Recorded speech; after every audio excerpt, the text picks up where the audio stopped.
आखी हा आजकल सोशल मीडिया के जमाना है, बिल्कुल वायरल हो गए। देख रहे वर कैसे तो जानता का कहते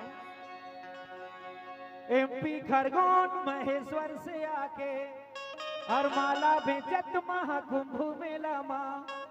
एमपी खरगोन महेश्वर से आके माला बेचत महाकुंभ मेला माँ। ते वायरल हो गए ना, ते वायरल हो गए ना।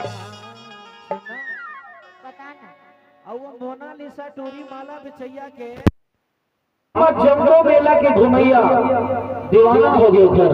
अच्छा मोनालिसा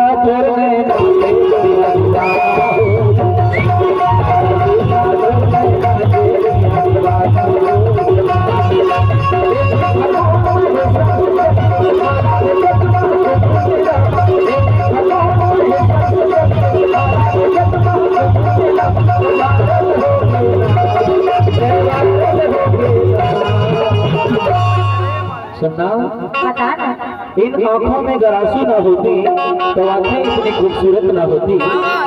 इन आंखों में अगर आंसू ना होती तो आंखें इतनी खूबसूरत ना होती। और जिंदगी में अगर दर्द ना होती तो खुशियों की कोई कीमत ना होती। अरे मांगने से मिल जाता हर चीज इंसान को। सुनना हो, अरे मांगने से मिल जाता हर चीज इंसान को, तो फिर दुनिया में कभी भगवान की जरूरत ना होती।